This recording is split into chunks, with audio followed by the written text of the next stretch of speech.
As usual, if you like these stories or it felt meaningful to you, feel free to like, share, and comment your thoughts below, as well as subscribe to our channel. It could be a huge support for our work. Now, let's just enjoy the stories. She ran barefoot through shattered glass and champagne, her husband's rage echoing behind her like thunder. Elena Cross had one chance: disappear into the chaos of the restaurant or die trying. But when she crawled beneath a table draped in white linen, she didn't find safety. She found silence, the kind that comes when powerful men stop breathing. Above her sat Marco Valenti, a name whispered in fear across the city, a man who controlled empires with a glance. He saw her trembling hands, her bleeding feet, her desperate eyes, and he did not look away. If you want to see how Elena's story unfolds, stay until the end. Hit that like button and comment what city you're watching from. I want to see how far this story travels. Booked. The restaurant was called Celestine, and it was the kind of place where silence costs more than noise. Crystal chandeliers hung like frozen waterfalls above tables dressed in cream and gold. The air smelled of seared wagyu and desperation masked by cologne. Waiters moved like shadows, trained to see nothing, hear less. It was a place where deals were made in whispers and enemies smiled over wine. Elena Cross sat across from her husband, David, and tried to remember how to breathe. Her hands were folded in her lap, hidden beneath the table, fingers knotted so tightly her knuckles had gone white. She wore a dress he'd chosen, emerald silk that clung to her like a second skin, elegant and suffocating. Her hair was pulled back in a sleek chignon. Her makeup was perfect. She looked like a woman who had everything. She felt like a woman with nothing left to lose. David was talking. He was always talking. His voice was smooth, controlled, the kind of voice that charmed investors and intimidated assistants. Tonight, it had an edge, a sharpness that made her stomach twist. "You embarrassed me today," he said quietly, cutting into his steak with surgical precision. "At the gallery, in front of the Hendersons." Elena's throat tightened. "I didn't mean to. You contradicted me. I was just. You made me look weak." His eyes lifted, and for a moment she saw it. The thing that lived beneath his charm, the thing that only she ever saw, cold, calculating, cruel. "I'm sorry," she whispered. He smiled. It didn't reach his eyes. "I know you are." He reached across the table, his hand closing over hers. To anyone watching, it looked tender.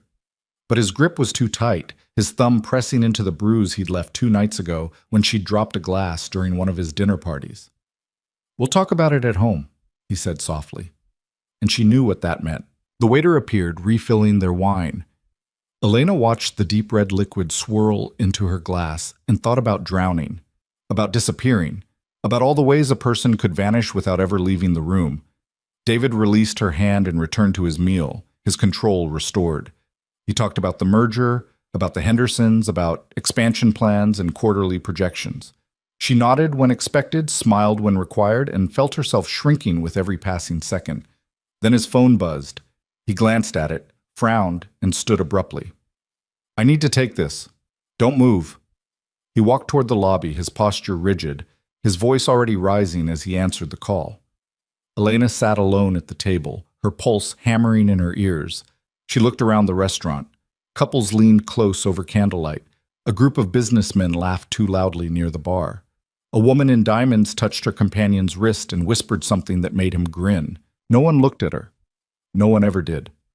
She was a ghost in emerald silk, a decoration on David Cross's arm, a woman whose name appeared on charity galas and society pages, but whose voice had been erased years ago. Her fingers trembled as she reached for her wine. That's when she heard David's voice, louder now, cutting through the ambient hum of the restaurant. "I don't care what he said. You tell him if he backs out now, he's done. Finished. I will bury him." The warmth drained from Elena's face. She knew that tone, the one that came before the storm, before his hand found her wrist, her throat, her hair, before the apologies that never meant anything, before the promises that tomorrow would be different. Tomorrow was never different. David returned to the table, his face flushed, his jaw tight. He didn't sit. He stood over her, radiating fury barely contained beneath his tailored suit. "We're leaving," he said. "David, what?" "Now." His hand closed around her upper arm, yanking her to her feet. Pain shot through her shoulder. She gasped, stumbling in her heels.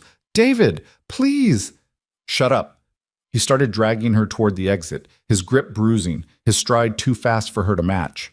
She tried to keep up, tried to stay quiet, tried not to make a scene. That was the rule. Never make a scene. But then he stopped. A waiter had stepped into their path, apologetic, oblivious. "Sir, if you'd like your check." David shoved him aside. The young man stumbled, his tray clattering to the floor, glasses shattering in an explosion of sound that turned every head in the restaurant. "David!" Elena's voice cracked, shock overriding fear. He whirled on her, and she saw it. The moment his control snapped, his hand came up. She flinched, instinct overriding everything else, her arms rising to protect her face. He caught himself, barely. His fist hovered in the air between them, trembling with rage. Around them, the restaurant had gone silent. People were staring now. Phones were out. Whispers rippled through the room like wildfire. David's face contorted. Humiliation. Fury. He grabbed her again, harder this time, his fingers digging into her arm like claws. "You stupid!" Something inside Elena broke. She wrenched free. For the first time in 3 years, she pulled away from him with every ounce of strength she had, and his shock gave her just enough time. She ran. "Elena!" His voice exploded behind her, but she didn't stop. She kicked off her heels mid-stride, her bare feet slapping against marble as she bolted toward the back of the restaurant.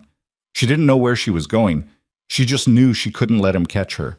Not tonight. Not again.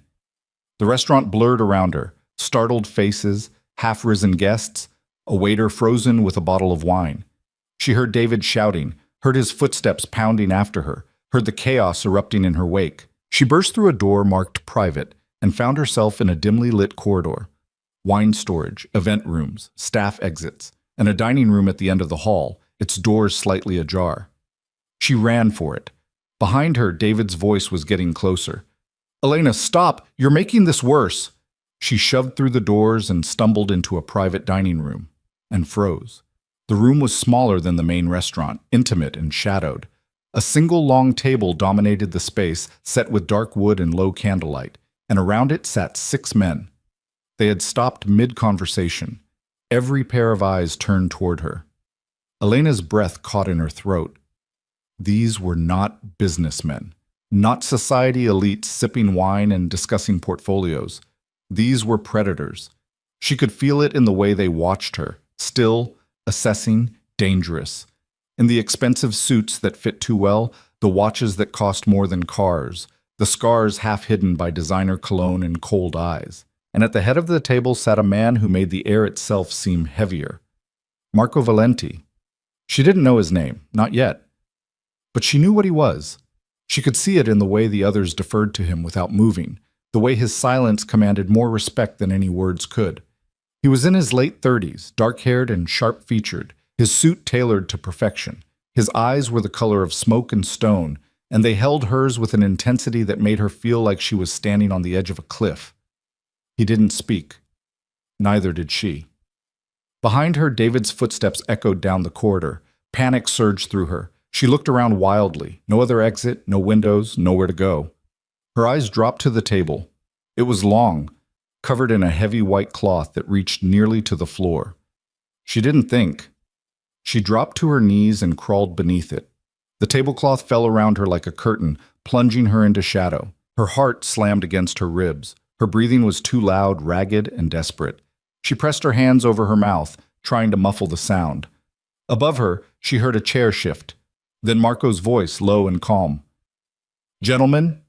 The door slammed open. "Where is she?" David's voice was wild now, stripped of its usual polish. Elena squeezed her eyes shut, her whole body trembling. "Excuse me?" Marco's tone didn't change. Still calm, still quiet. But something in it made the room temperature drop. "My wife. She ran in here.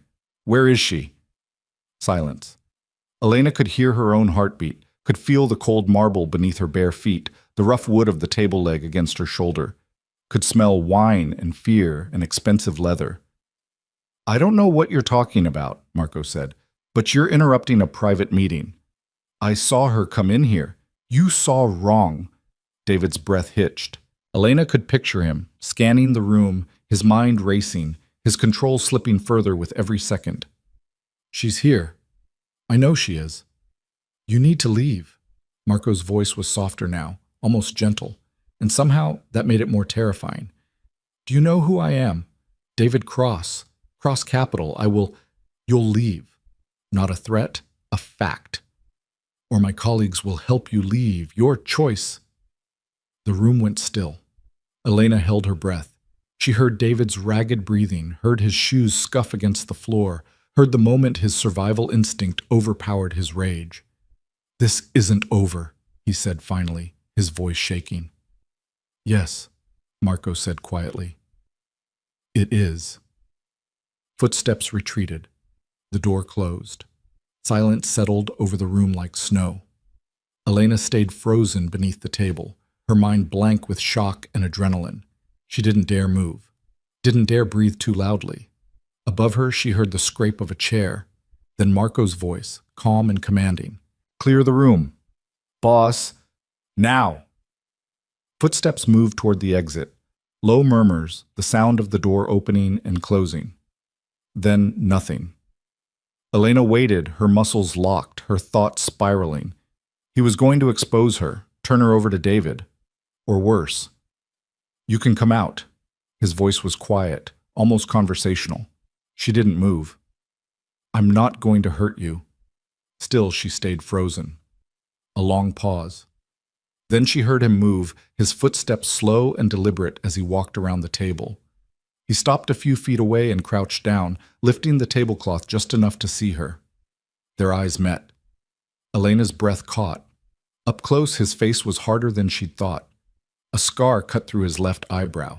His jaw was sharp enough to cut glass. But his eyes, those smoke-gray eyes, held something she didn't expect. Not cruelty, not pity. Curiosity. Are you hurt? He asked. She couldn't speak, could only stare at him, her mind blank with fear and exhaustion. He glanced down at her feet, at the cuts from the broken glass, the smears of blood on the marble. His jaw tightened. Come out, he said again, his voice gentler this time. Slowly. She didn't trust him, but she didn't have a choice. Slowly, shakily, she crawled out from beneath the table. Her legs barely held her as she stood, swaying on her feet. The room tilted. Marco caught her elbow, steadying her. His touch was firm, but not forceful, controlled. Sit, he said, guiding her toward a chair. She sank into it, her whole body trembling. He stepped back, giving her space, and studied her for a long moment. His gaze swept over her torn dress, her bruised arm, her bleeding feet. He said nothing, but his expression darkened. Finally, he turned and walked to a side table, pouring a glass of water from a crystal decanter. He brought it to her. Drink. She took it with shaking hands and drank, the cool water soothing her raw throat. He waited until she'd finished, then pulled out the chair across from her and sat down, his movements unhurried. What's your name? He asked. Elena. Her voice was barely a whisper. Elena. He repeated it as if testing the weight of it. I'm Marco. She nodded, not trusting herself to speak. Who was that man? My husband. Something flickered in his eyes. Not surprise. Something colder. He does this often? She looked down at her hands, at the bruises blooming purple beneath the skin. I should go, she whispered. Where? The question stopped her cold. Where would she go? Back to David? To the house that felt like a prison? To the life where she was nothing more than an accessory? I don't know, she admitted. Marco leaned back in his chair, his gaze never leaving her face. You can't go back to him tonight, he said. It wasn't a question. I don't have anywhere else. You do now. She looked up sharply, her eyes wide. He stood, pulling his phone from his pocket. I'm going to have someone take you somewhere safe. You'll stay there tonight. Tomorrow, we'll figure out the rest. Why? The word came out before she could stop it.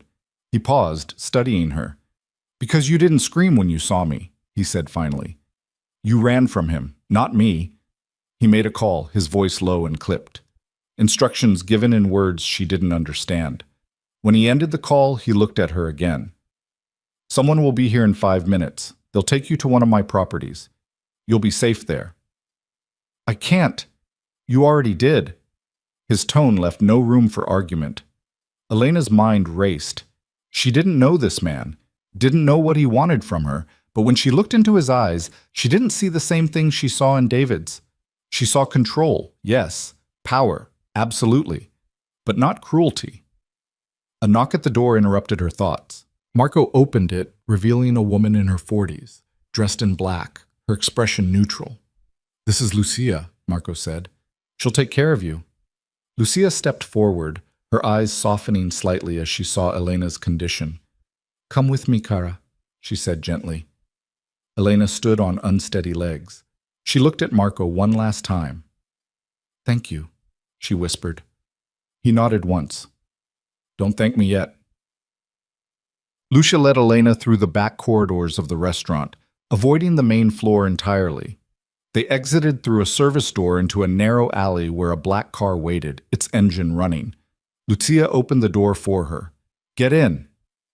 Elena hesitated for only a moment before sliding into the back seat. The leather was soft, the interior spotless. Lucia sat beside her, and the driver pulled away without a word. They drove in silence through the city, the lights blurring past Elena's window. She watched the familiar streets give way to unfamiliar ones, the buildings growing taller, the neighborhood shifting from commercial to residential to something in between. Finally, the car turned into a gated driveway. High walls, security cameras. The gate slid open smoothly, and they continued up a long drive lined with trees. The house? No, the estate, rose before them like something out of a dream. Modern architecture blended with classic elegance. Warm lights glowed from tall windows. Gardens stretched into darkness. The car stopped at the entrance. Lucia helped Elena out and guided her inside. The interior was stunning. High ceilings, marble floors, art that probably cost more than Elena's entire wardrobe. But it wasn't cold. Somehow, despite its grandeur, it felt lived in. This way, Lucia said. She led Elena up a curved staircase and down a quiet hallway, stopping at a door near the end. This will be your room, Lucia said, opening the door. Elena stepped inside and stopped. The room was beautiful. A large bed with soft white linens, a sitting area by tall windows overlooking the gardens, an ensuite bathroom visible through an open door. There are clothes in the closet, Lucia said. Clean towels in the bathroom. If you need anything, press the button by the bed. Someone will come. Elena turned to her, overwhelmed. I don't understand. Why is he doing this? Lucia's expression softened. Mr. Valenti has his reasons, she said quietly. But tonight, all you need to do is rest. You're safe here. She left, closing the door softly behind her. Elena stood alone in the middle of the room, her mind spinning. Safe. When was the last time she'd felt safe? She walked to the window and looked out at the gardens, at the city lights in the distance. Somewhere out there, David was looking for her, calling her phone, spinning a story to explain her absence. But here, in this strange, beautiful place, she felt something she hadn't felt in years. Hope. She turned away from the window and walked into the bathroom.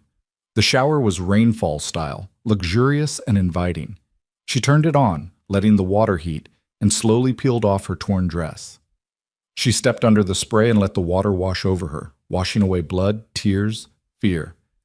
And for the first time in longer than she could remember, Elena Cross allowed herself to believe that maybe, just maybe, tomorrow could be different. The next morning, sunlight woke her. Elena blinked awake slowly, disoriented. For a moment, she didn't know where she was. Then memory flooded back. The restaurant, the table, Marco's gray eyes, the car ride, this room. She sat up, her body aching from tension and adrenaline. The clock on the nightstand read 9:47. A soft knock sounded at the door. Come in, she said hesitantly. Lucia entered, carrying a tray. Good morning.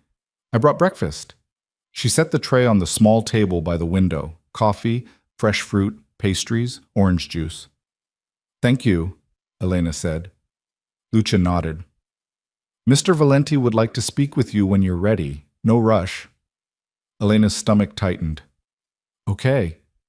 Lucia left, and Elena forced herself to eat, though her appetite was non-existent. The coffee helped. The normalcy of it helped. When she finished, she found clothes in the closet as promised, simple, elegant, in her size. She didn't question how they knew. She just dressed, braided her hair, and tried to steady her breathing. Finally, she left the room. The estate was quiet in the daylight. She followed the hallway back to the stairs and descended slowly, unsure where to go. Miss Cross? She turned. A young man in a dark suit stood in a doorway. Mr. Valenti is in his study. This way. She followed him through the house, her heart hammering. The study was lined with books, dark wood, and leather. Marco sat behind a large desk, reviewing papers. He looked up as she entered. Elena, sit. She sat in the chair across from him, her hands folded in her lap. He set aside his papers and studied her. How are you feeling?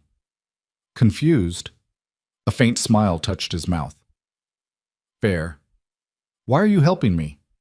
Because you needed help. That's not an answer. His smile deepened slightly. No, it's not. He leaned forward, his expression serious. I'm going to be honest with you, Elena. Your husband is a problem. He's already filed a missing persons report. He's spinning a story that you're unstable, that you had a breakdown at dinner and ran off. Elena's stomach dropped. Of course he is. He's also connected, not to my world, but to people who matter. Lawyers, politicians, money. I know. So going back to him isn't an option, not safely. I wasn't planning to. Good. Marco paused. But you can't just disappear either. He'll find you. Men like him always do. Then what am I supposed to do? Marco's gaze held hers steady and unflinching. You stay here, under my protection, until we figure out a permanent solution. I can't ask you to. You're not asking, I'm offering. Elena stared at him, searching for the catch, the ulterior motive, the hidden price. What do you want from me? She asked quietly. Nothing, he said. Yet. That honesty, brutal and clear, somehow steadied her more than any reassurance could have. This isn't charity, Elena, he continued. I don't do charity, but I also don't allow men like your husband to operate unchecked. Consider this, an investment. In what? His eyes glinted. In seeing what happens when you stop running. The words hung between them. Elena took a slow breath. How long? As long as it takes. She looked down at her hands, at the bruises already fading to yellow-green. When she looked up again, her voice was stronger. Okay, Marco nodded once. Then we start now. The first 3 days passed in a fog of uncertainty and unwanted comfort. Elena stayed in her room mostly, venturing out only when Lucia brought meals or when the silence became too heavy to bear. The estate was vast, filled with corridors that led to rooms she didn't dare explore, windows that overlooked gardens she didn't feel entitled to walk through. She was a guest, yes, but she was also a prisoner of her own hesitation, trapped between gratitude and suspicion. Marco kept his distance. She saw him only in passing, a glimpse of him crossing the foyer with men in dark suits, the sound of his voice from behind closed doors, the expensive scent of his cologne lingering in hallways after he'd already gone. He didn't seek her out, didn't check on her, didn't demand anything. And somehow, that was worse than if he had. On the fourth morning, Elena woke to find Lucia waiting in the sitting area of her room, a steaming cup of coffee already poured. Mr. Valenti would like you to join him for breakfast, Lucia said. Downstairs, 30 minutes. It wasn't a request.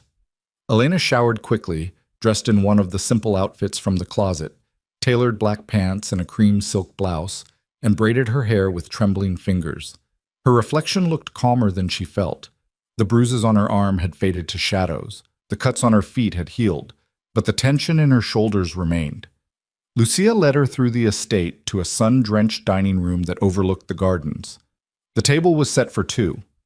Marco was already seated, reading something on his tablet, a cup of espresso steaming beside him. He looked up as she entered. "Good morning." "Good morning." Her voice came out steadier than she expected. He gestured to the chair across from him. "Sit, eat." She sat, and almost immediately staff appeared with plates. Fresh fruit, warm pastries, eggs prepared perfectly, toast with butter that melted on contact. It was more food than she'd eaten in days. Marco set aside his tablet and watched her as she picked up her fork. "You've been avoiding me," he said. "I didn't think you wanted to see me." "If I didn't want to see you, you wouldn't be here." Fair point. Elena took a bite of eggs, buying herself time. "I wasn't sure what you expected from me." "Nothing, yet," he echoed his earlier words. "But hiding in your room isn't sustainable." "I wasn't hiding." His look said he didn't believe her. She set down her fork. "What do you want from me, Marco?" He leaned back in his chair, studying her with those smoke-gray eyes that saw too much. "I want you to stop acting like you're waiting for permission to breathe," he said bluntly. "This isn't your husband's house. You're not walking on eggshells here." "I don't know how to be anywhere else." The words came out before she could stop them, raw and honest. Something shifted in his expression. Not pity. Something sharper. "Then learn," he said. She blinked. "What?" "You heard me. Learn. You're safe here, Elena. But safety isn't the same as freedom. If you want freedom, you have to take it." "I don't know how." "I know." He picked up his espresso, his gaze never leaving hers. "That's why you're going to let me teach you." Her pulse quickened. "Teach me what?" "How to survive, how to fight, how to stop being afraid." Elena stared at him, her mind racing. "Why would you do that?" "Because you already did the hard part," Marco said. "You ran. Most people don't even get that far. They stay, they make excuses, they convince themselves it's not that bad. But you ran. That takes guts. Now we just need to sharpen them." She looked down at her hands, at the faint scars that would never fully fade. "What if I can't?" "You can." His voice was absolute. "You just don't know it yet." He stood, his chair scraping against the floor. "Finish breakfast, then meet me in the East Wing. Lucia will show you." He left before she could respond. Elena sat alone in the bright dining room, her heart pounding, her mind spinning with questions she didn't have answers to. But beneath the fear, something else stirred. Curiosity. The East Wing turned out to be a private gym that looked like it belonged in a high-end training facility. Weights lined one wall. Punching bags hung from reinforced beams. Mats covered the floor. Floor-to-ceiling mirrors reflected everything. Marco was already there, dressed in black athletic wear that made him look even more dangerous than his suits did. He was wrapping his hands with practiced efficiency. Elena stood in the doorway, suddenly feeling ridiculous in the yoga pants and tank top Lucia had left for her. "Come in," Marco said without looking up. "Close the door." She stepped inside and closed the door behind her. The click of the latch felt final. Marco finished wrapping his hands and turned to face her. "Have you ever trained before? Martial arts? Boxing? Anything?" "No." "Good. No bad habits to break." He gestured to the mats. "Come here." She walked over slowly, her bare feet silent on the floor. "First lesson," Marco said. Awareness. Most people lose fights before they even start because they don't see the danger coming. They ignore red flags. They rationalize. They convince themselves it won't happen again. You know what I'm talking about.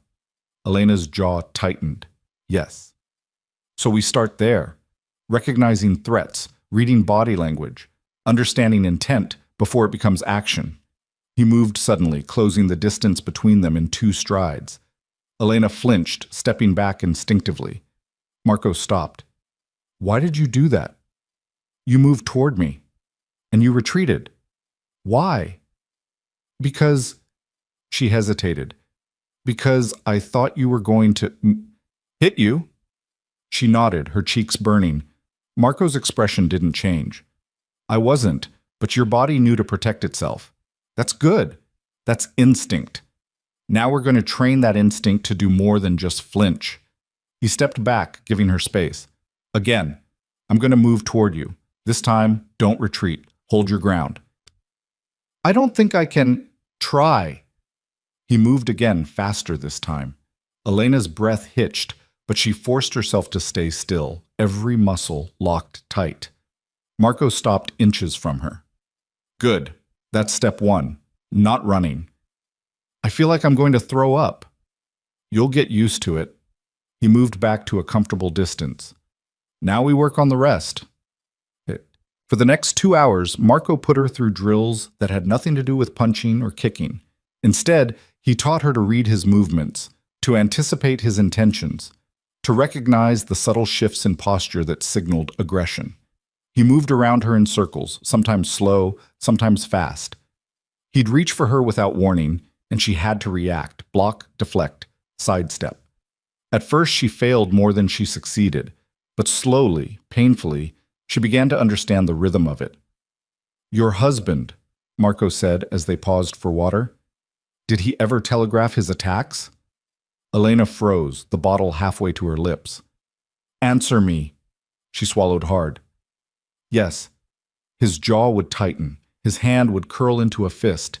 He'd get very still before he moved. Marco nodded. Most abusers have patterns. They can't help it. Rage is predictable, even when it's chaotic. If you can recognize the pattern, you can prepare. Prepare how? Leave before it starts. Fight back if you can't. Survive if you can't do either. He set down his water. But you're past that now. You're here.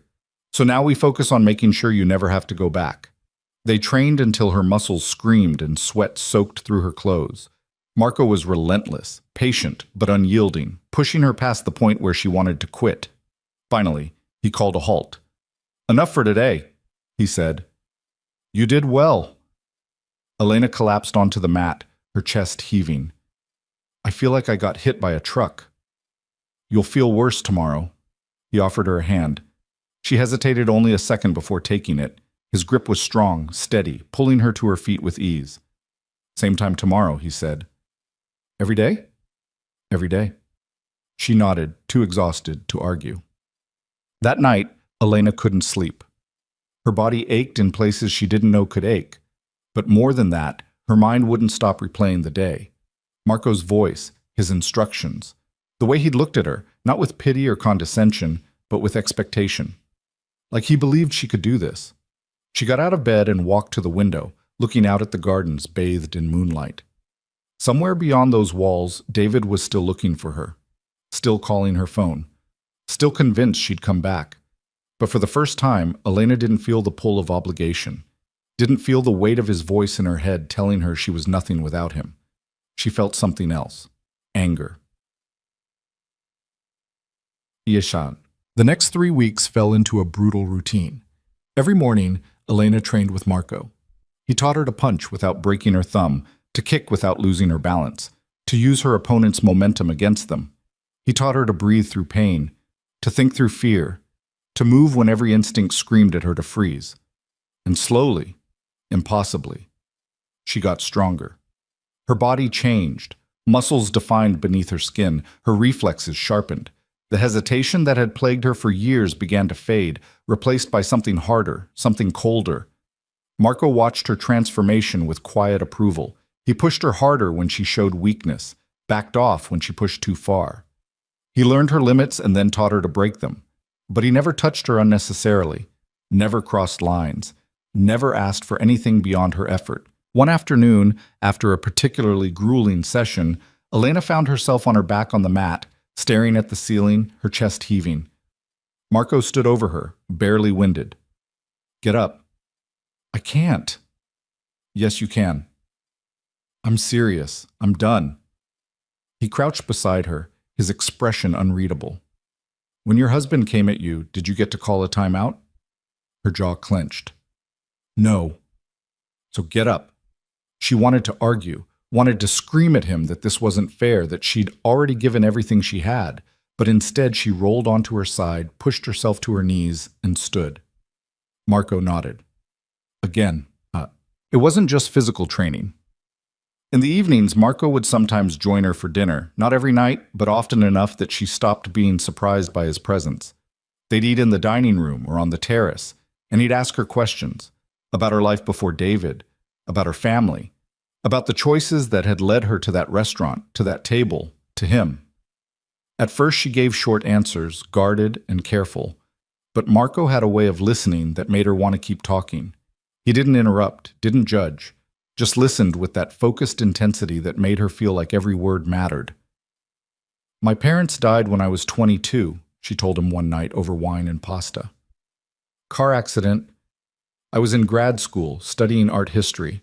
Suddenly, I had no family, no safety net, nothing. David was there. He was charming, successful. He made me feel safe. And then? And then he made me feel like I owed him for that safety. She took a sip of wine. Little things at first, suggestions about what to wear, who to talk to, then bigger things, where I could go, who I could see. By the time I realized what was happening, I didn't know how to get out. Marco swirled his wine, his gaze distant. Control is a slow poison. It doesn't kill you all at once. It just makes you forget what it felt like to be alive. She looked at him sharply. You sound like you know.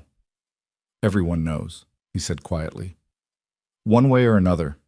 She wanted to ask what he meant, wanted to know what ghosts lived behind those gray eyes.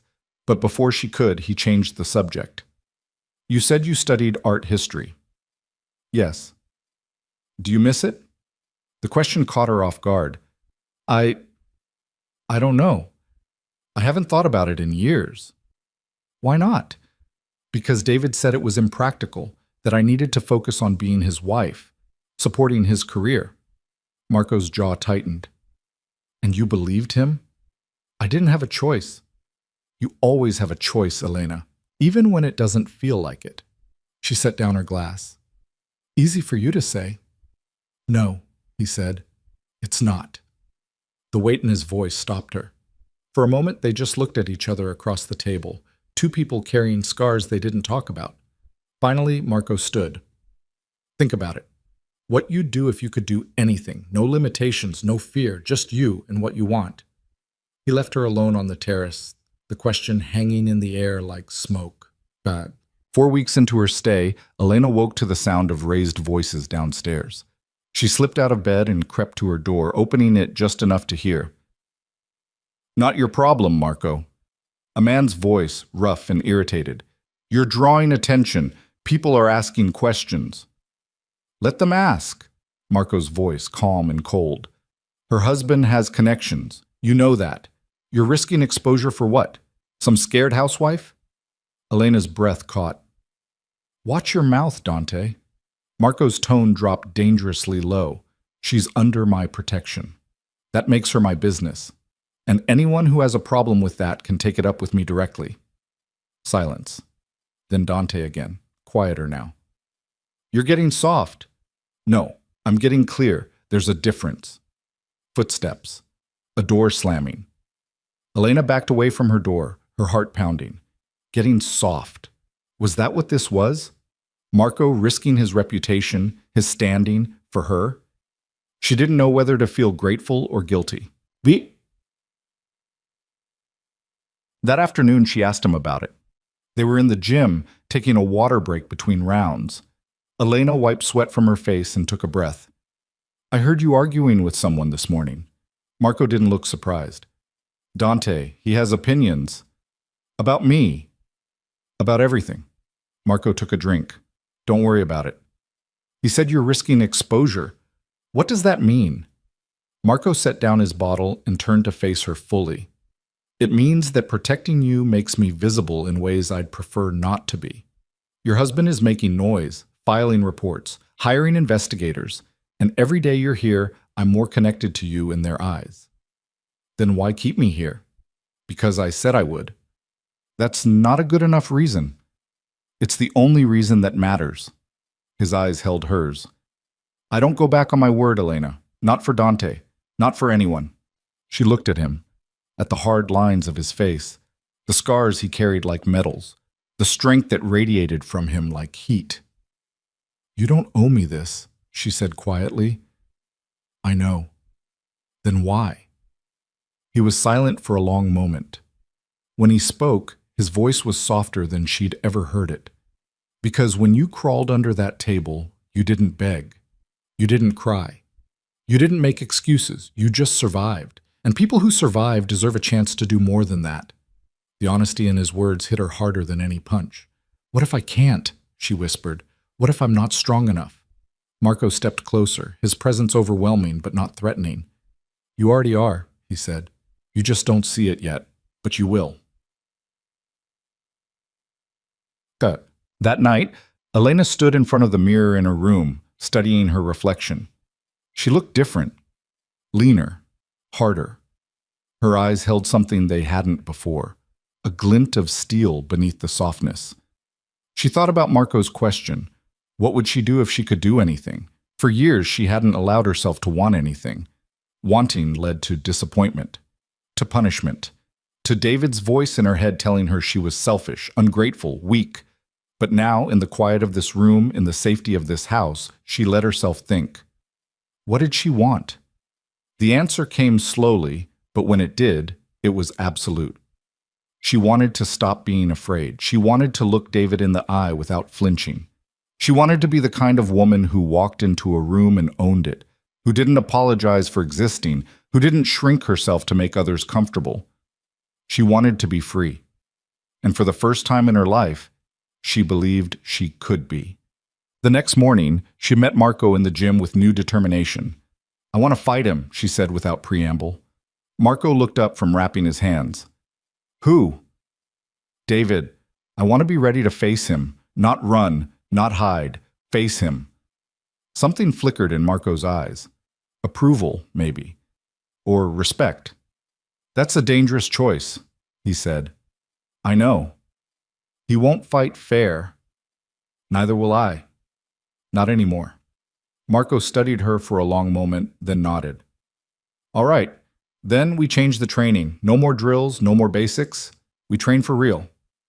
What does that mean? He smiled, and it was the most dangerous thing she'd ever seen. It means I stop pulling punches. The training intensified to a level Elena hadn't thought possible. Marco brought in specialists, a Krav Maga instructor who taught her to fight dirty, a weapons expert who showed her how to turn everyday objects into tools of defense, a psychologist who helped her understand the mind games abusers play. She learned pressure points and nerve strikes. She learned how to disarm someone with a knife. She learned how to use fear as a weapon instead of letting it use her. And through it all, Marco was there, watching, correcting, pushing. One evening, after a brutal session that left her bleeding from a split lip, she confronted him. Why are you doing this? She demanded, her voice raw. Really? Not the bullshit about keeping your word. Why? Marco handed her a towel. You want the truth? Yes. He looked at her for a long moment, something dark and old moving behind his eyes.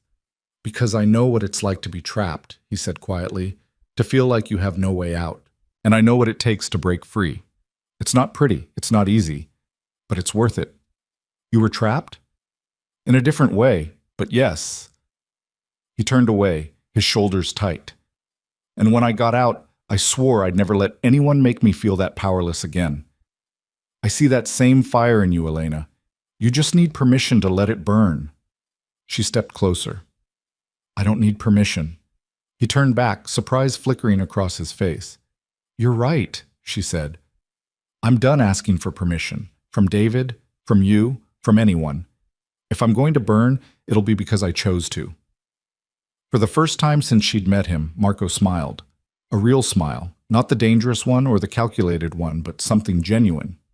Good, he said. Then let's make sure you burn bright enough that everyone sees you coming. 6 weeks had passed since the night Elena had crawled beneath that table, and the woman staring back at her in the mirror was a stranger.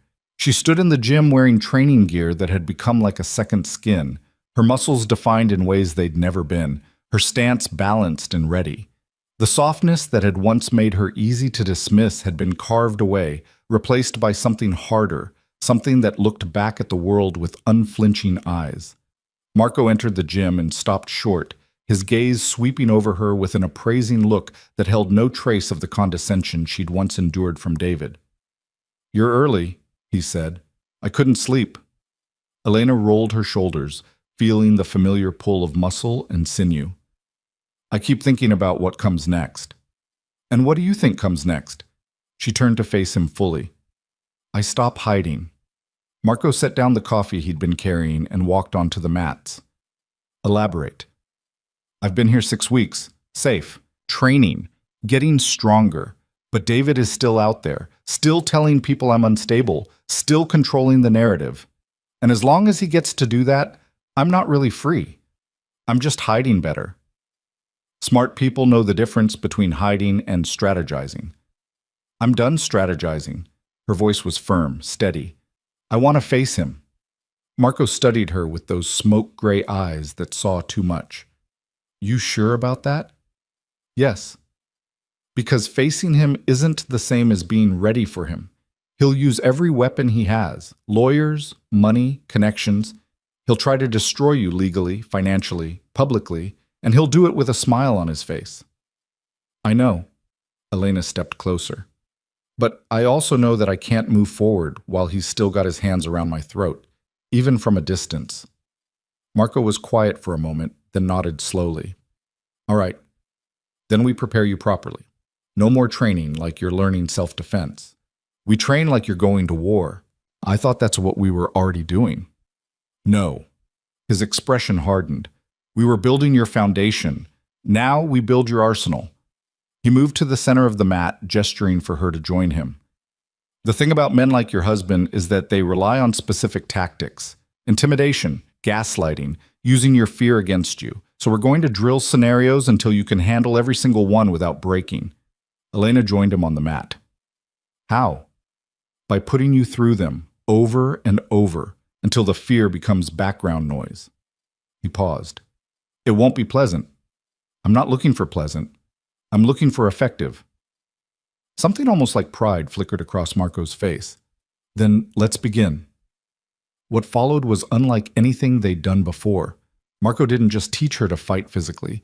He recreated the psychological warfare David had mastered.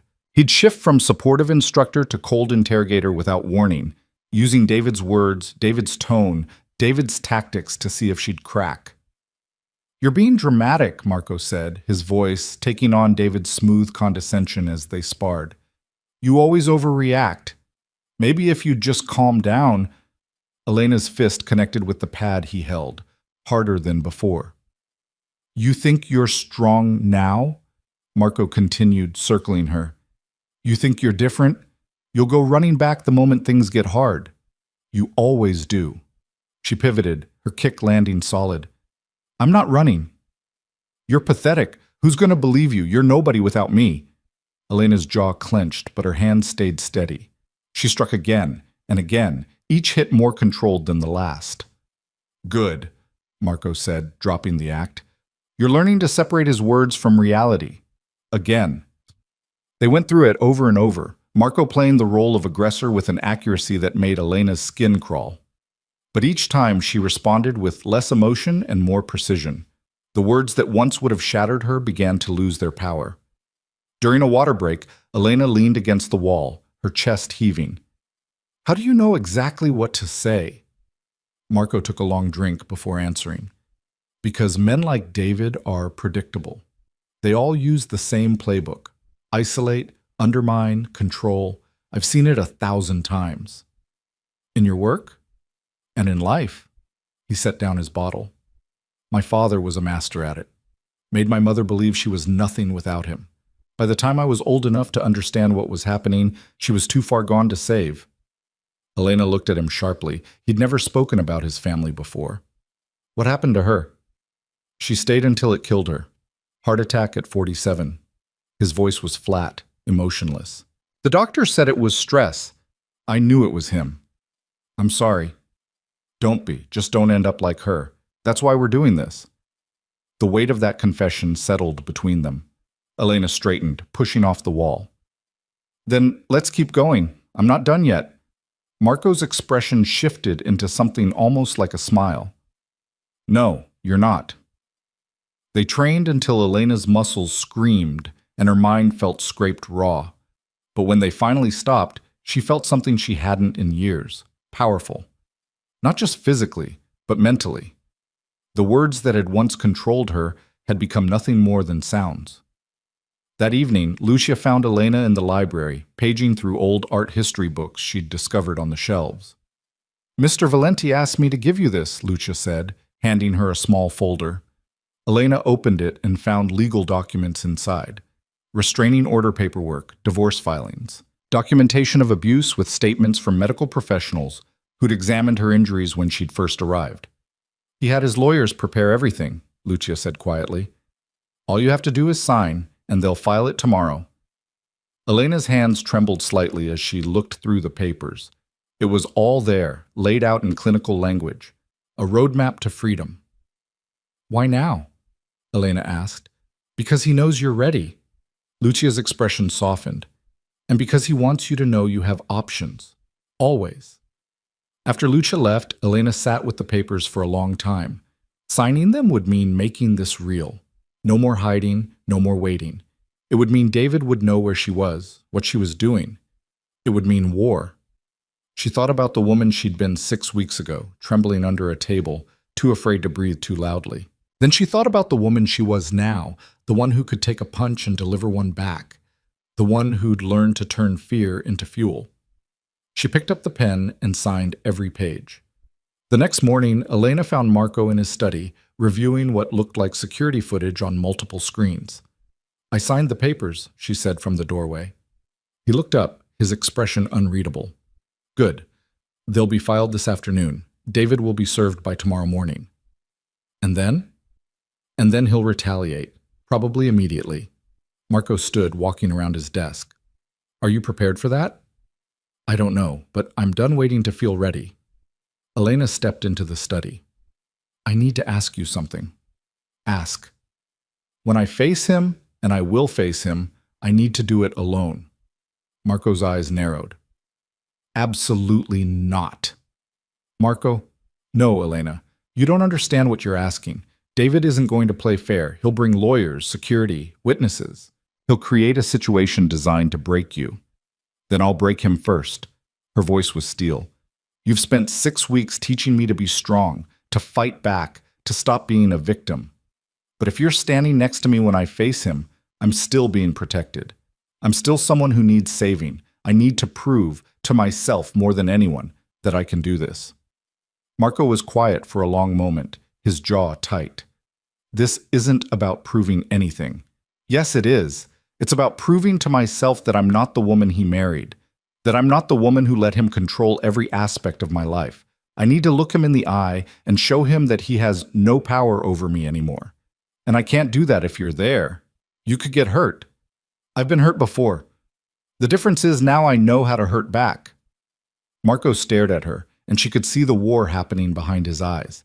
The instinct to protect versus the understanding that she was right. Finally, he exhaled slowly. "You're not going in completely alone," he said. "Compromise. You face him yourself, but I have people positioned nearby, close enough to intervene if things go wrong, far enough back that you handle it yourself." Elena considered this. "Deal. But they don't step in unless I'm in actual danger. Define actual danger. Unless he puts his hands on me, words I can handle." Marco's expression was grim. "You're sure about this?" "More sure than I've ever been about anything." He nodded slowly. "Then we'll set it up. But on your terms, in a controlled environment. Not his office, not your old house. Neutral ground." "Where?" A dark smile crossed Marco's face. "I know a place." 3 days later, Elena stood in an empty warehouse in the industrial district, waiting. The space was vast and echoing, with high windows that let in cold afternoon light. Marco's people had set it up exactly as she'd requested. A single table with 2 chairs in the center of the space, cameras positioned to record everything, and absolutely nothing else. No audience, no distractions. Just her and David, and the truth. Marco had wanted to stay, had argued for it until Elena had physically pushed him toward the door. Now he was somewhere outside with his security team, watching on monitors, ready to intervene but respecting her wishes. Elena wore simple clothes, jeans and a black sweater, her hair pulled back in a ponytail. No makeup, no jewelry, nothing that David had chosen for her. She wanted him to see her exactly as she was now. She heard the door open, and her heart rate spiked. 6 weeks of training kicked in. She controlled her breathing, centered her weight, and turned to face him. David Cross looked exactly as she remembered. Expensive suit, perfect hair, that smile that had once made her feel safe and now made her feel nothing at all. But there was something different too. A tightness around his eyes, a tension in his shoulders. He was angry. Good. Elena? His voice was smooth, but she could hear the edge beneath it. You look different. I am different. He walked closer, his movements calculated. This is quite the production. Secret location, all these cameras, very dramatic. I wanted to talk somewhere you couldn't control the environment. Control? He laughed, but it sounded hollow. Is that what you think this is about? Elena, I've been worried sick about you. You disappeared in the middle of dinner, bleeding and hysterical. I thought something terrible had happened. Something terrible did happen. I left you. His smile faltered. You're not well. You need help. Come home, and we'll get you the treatment you need. Elena felt the familiar pull of his words, the way he twisted reality to suit his narrative. But this time, instead of doubt, she felt clarity. No, she said simply. No? His eyebrows rose. Elena, you're not thinking clearly. Look at yourself. You're living in some warehouse, playing dress-up in cheap clothes, pretending to be someone you're not. This isn't you. You're right. The woman you married isn't me. She was someone I pretended to be because I was too afraid to be anything else. David's expression darkened. You're being manipulated. Whoever's been hiding you, they're using you. Can't you see that?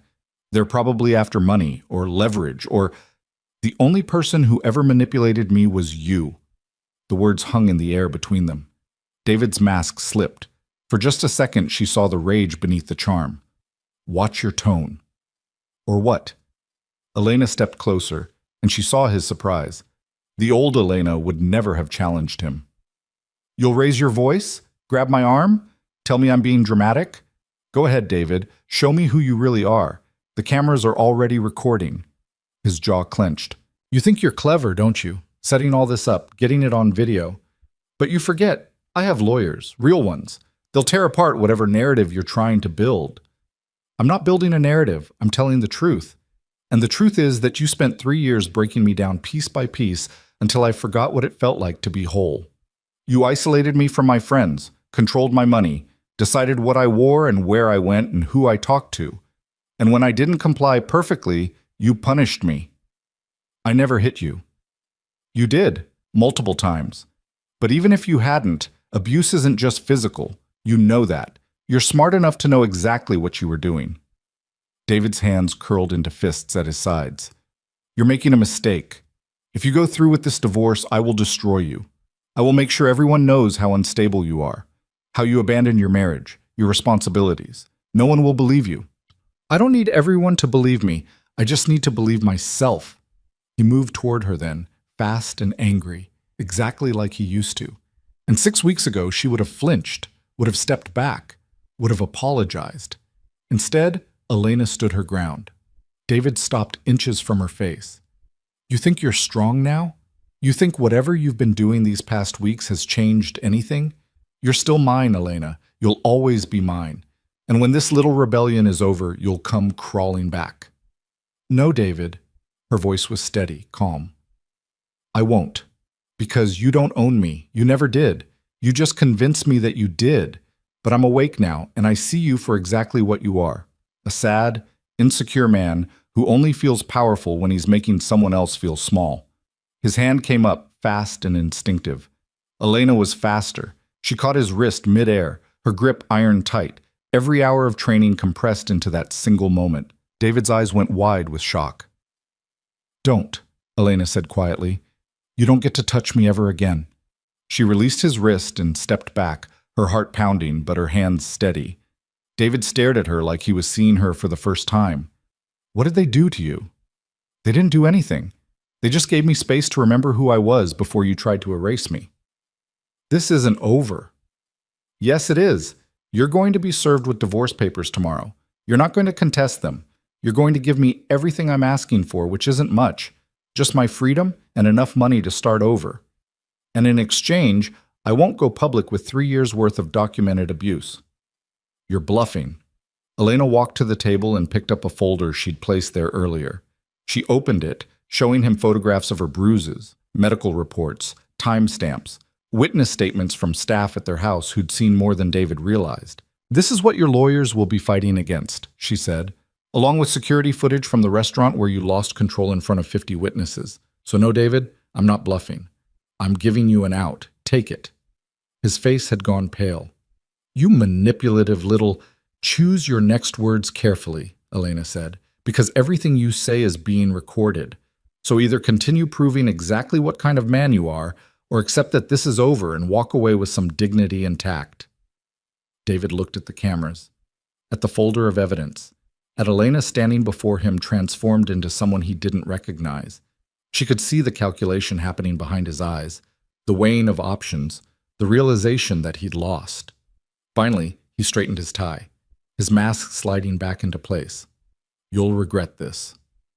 The only thing I regret is not leaving sooner. He stared at her for one long moment, and she stared back, unflinching. Then he turned and walked toward the door. David, she called after him. He stopped, looking back. If you ever come near me again, if you ever try to contact me, if you even think about me, I will release everything, every photo, every recording, every piece of evidence, and I will make sure everyone knows who you really are. Do we understand each other? His jaw was so tight she thought it might crack, but he nodded once, sharp and angry, and left. The door slammed behind him, and the sound echoed through the empty warehouse. Elena stood alone in the center of the space, her whole body trembling now that the adrenaline was fading. She'd done it. She'd faced him. She'd stood her ground. And she'd won. The side door opened and Marco entered, his expression carefully controlled. He walked over to her slowly, giving her space to process. You okay? He asked quietly.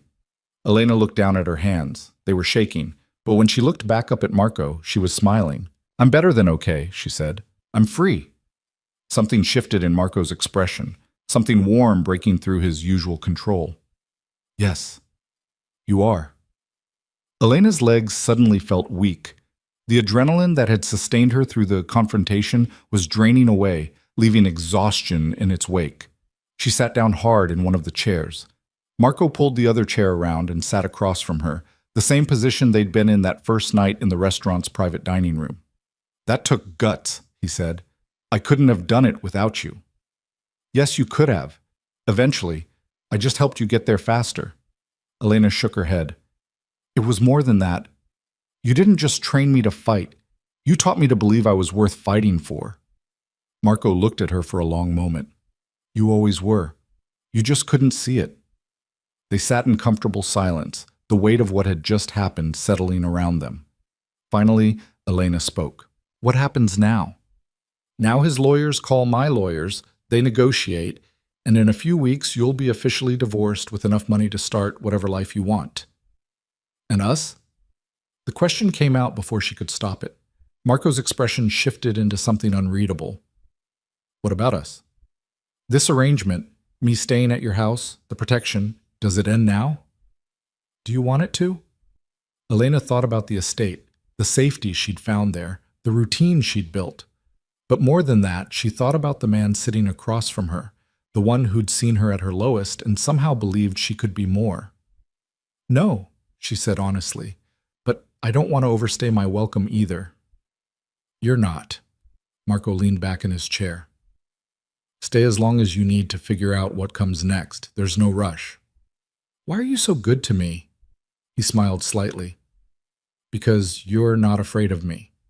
Most people are, even when they try to hide it. But you never have been. Not even that first night. I was terrified that first night. Of your husband. Not of me. He stood, offering his hand. Come on, let's get out of this warehouse. Lucia's making dinner, and she gets offended when people are late. Elena took his hand, letting him pull her to her feet. As they walked toward the door, she realized something had shifted between them. The dynamic that had started as protector and protected had evolved into something else, something more equal. Outside, the evening air was cool and crisp. Marco's car waited in the lot, sleek and black and completely impractical for anyone who wasn't trying to make a statement. As they drove back to the estate, Elena watched the city lights blur past her window and thought about the future for the first time in years. Not with fear, but with possibility. She'd walked into David's life as a girl, looking for safety, and walked out as a woman who'd learned to create her own. She'd hidden under a table from one dangerous man and learned to stand tall beside another. She'd been broken and rebuilt herself stronger. And for the first time in her life, she understood that strength wasn't about never falling down. It was about getting back up, again and again, until the people who'd knocked you down realized you were never staying down again. When they pulled into the estate's long driveway, Elena felt something settle in her chest. Not quite peace, but close. The kind of calm that comes after a storm, when you're still catching your breath, but you know the worst is over. Marco parked and turned off the engine, but didn't immediately get out. He turned to look at her, his expression serious. "What you did today," he said, "was extraordinary. I want you to know that. I was terrified the entire time. Courage isn't the absence of fear. It's acting despite it. You did that. Own it." Elena nodded, the words settling into her bones like truth. "Thank you, Marco, for everything." "You're welcome." He opened his door. "Well, now come on. Lucia really does get offended when people are late, and I'd rather not deal with angry Italian guilt tonight." As they walked into the house together, Elena felt the last piece of David's control fall away. She was no longer his wife, no longer his victim, no longer the woman who'd fled through a restaurant in terror. She was just Elena, and that was enough. Dinner that night was different. Elena sat across from Marco at the dining table, the same table where they'd shared dozens of meals, but the air between them had changed. She was no longer the broken woman seeking shelter. She was no longer the student learning to fight. She was simply herself, whole and present, and the shift in dynamic was palpable. Lucia served pasta with a knowing smile, her eyes lingering on Elena with something that looked like pride. The older woman had watched Elena's transformation from the shadows, had seen her evolve from a trembling ghost into someone solid and real. "You look different," Lucia said as she poured wine. "Lighter." Elena touched her face reflexively, as if the change might be visible there. "I feel different." "It shows." Lucia squeezed her shoulder gently before disappearing back into the kitchen. Marco raised his glass. "To freedom." Elena clinked hers against his. "To choosing it." They drank, and for a while they ate in comfortable silence, but Elena's mind was racing ahead, planning, calculating. The confrontation with David had been necessary, but it was only the beginning.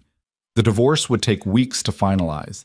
His lawyers would posture and negotiate even though they knew they had no leverage, and during that time she needed to build something new. "I've been thinking," she said, setting down her fork, "about what comes next." Marco looked up, his expression interested. "And?" "I want to help other women. Women like I was. The ones who are trapped and can't see a way out." "That's ambitious." "Maybe, but I have resources now. Your lawyers made sure David's settlement includes enough money to start fresh. And I have experience. I know what it feels like to be controlled, to lose yourself piece by piece. I know what it takes to get out." She leaned forward. "I want to create something. A foundation, maybe. Or a shelter. Somewhere safe where women can go when they're ready to leave but don't have anywhere to turn." Marco studied her with those penetrating gray eyes. "You've thought this through." "I've had a lot of time to think. Every hour I spent training, every moment I spent rebuilding myself, I kept thinking about all the women who don't get this chance, who don't have someone willing to help them fight back.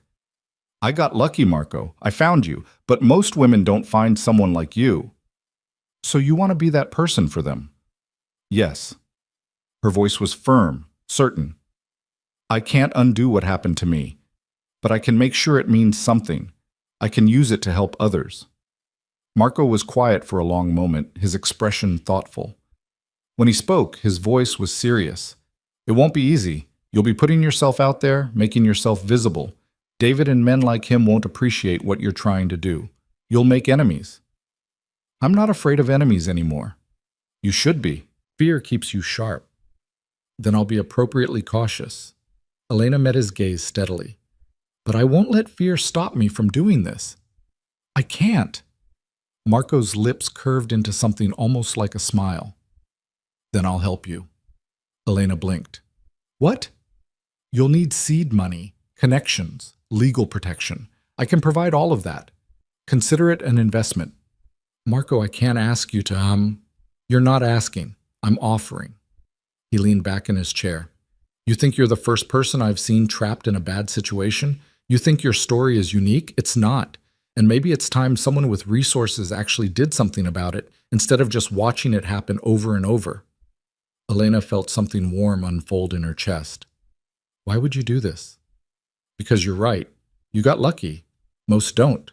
And because, he paused, seeming to choose his words carefully, because I've spent my entire life building an empire on fear and control. Maybe it's time I built something on hope instead. The honesty in his words took her breath away. This man, who ruled his world with iron control, who made hardened criminals nervous with a glance, was offering to help her build something good, something that mattered. Thank you, she said quietly. Don't thank me yet. We have a lot of work to do. Over the next 2 weeks, Elena threw herself into planning. She met with Marco's lawyers to discuss the legal framework for a nonprofit organization. She researched existing shelters and support systems, identifying gaps and opportunities. She drafted mission statements and program outlines, refining her vision into something concrete and actionable. Marco provided resources without hovering, giving her space to build while remaining available when she needed guidance. He introduced her to people who could help: real estate developers who could identify properties, security experts who could make shelters safe, therapists who specialized in trauma recovery. But even as Elena built toward the future, the present refused to stay quiet. David's lawyers were stalling the divorce proceedings, filing motions and requesting extensions despite knowing they had no legitimate grounds for delay. It was a power play, a last attempt to maintain control by dragging out the process. Elena had expected it, but that didn't make it less frustrating. He's trying to wear you down, Marco said one afternoon as they reviewed the latest legal documents in his study. Make you so exhausted by the process that you'll settle for less than you deserve. Elena's jaw tightened. He's going to be disappointed. Good. Marco's phone buzzed and he glanced at it, his expression darkening. We have a problem. What kind of problem? He turned his phone toward her. On the screen was a news article from a local gossip site. The headline read, Cross Capital CEO's wife missing for 2 months. Friends express concern. Elena felt her stomach drop. He's going public. He's trying to control the narrative, make himself look like the worried husband. You look like the unstable wife. Marco scrolled through the article. He's got quotes from people claiming you were erratic, depressed, possibly suicidal. Those are lies. I know, but lies wrapped in concern are hard to fight. He set down his phone. He's escalating. Elena stood, pacing to the window. Outside, the gardens were bathed in afternoon sunlight, peaceful and serene, but inside, her mind was racing. What do I do? You fight back, on your terms. Marco joined her at the window. You've been building something real these past 2 weeks, a foundation that will help people. What if you go public with that instead of just reacting to his narrative? Go public how? A press conference. Announce your foundation, explain why you're starting it, and in the process tell your truth. Not defensively, not as a response to him, but as a declaration of who you are now and what you're building. Elena turned to face him. That would expose me completely. No more hiding. Yes, but hiding was never going to work long-term anyway. David's made sure of that. So instead of letting him expose you on his terms, you expose yourself on yours. Take away his power by refusing to be ashamed. The idea terrified her. Standing in front of cameras, reporters, the public, and admitting that she'd been abused, that she'd run, that she'd had to rebuild herself from nothing. But as the fear surged, she felt something else underneath it. The same determination that had carried her through the confrontation with David. The same strength that Marco had helped her build. When? She asked. Marco smiled, fierce and proud. Whenever you're ready. 3 days later, Elena stood in a hotel conference room facing a sea of reporters and cameras. She wore a simple navy dress, her hair pulled back, her face free of the heavy makeup David had always insisted on. She looked exactly like herself, and that felt like armor. Marco stood at the back of the room with his security team, far enough away to give her space, but close enough to intervene if needed. His presence steadied her, reminded her that she wasn't alone, even as she stood at the podium by herself. She took a breath and began. My name is Elena Cross, and 2 months ago I left my husband after 3 years of abuse. Her voice was clear, steady, carrying across the room. I'm not here today to ask for sympathy or to engage in a public divorce battle. I'm here to announce the launch of the Elena Cross Foundation, a nonprofit organization dedicated to helping women escape abusive relationships and rebuild their lives. The room erupted with questions, hands shooting up, voices overlapping. Elena raised a hand and the noise subsided. I'll take questions in a moment, but first, let me explain why this matters. When I finally found the courage to leave my husband, I had nowhere to go. No support system, no resources, no plan. I was lucky. I found help when I needed it most. But most women in my situation aren't lucky. They stay because they don't see another option. They stay because they've been convinced they're worthless without their abuser. They stay because leaving feels more dangerous than staying. She paused, letting the words sink in. The Elena Cross Foundation will provide safe housing, legal support, job training, and counseling for women ready to leave abusive relationships. We'll offer them what I was offered, a chance to rebuild, a chance to remember who they are beneath the trauma, a chance to become whole again. A reporter in the front row raised her hand. Mrs. Cross, your husband has suggested you're mentally unstable. How do you respond to those allegations? Elena met her gaze without flinching. My husband spent 3 years systematically undermining my confidence, controlling every aspect of my life, and isolating me from anyone who might help me. When I finally escaped, he lost that control. Calling me unstable is his attempt to get it back. I'm not going to engage with that narrative. My mental health is strong, supervised by qualified professionals, and frankly, it's none of his business anymore. Another reporter.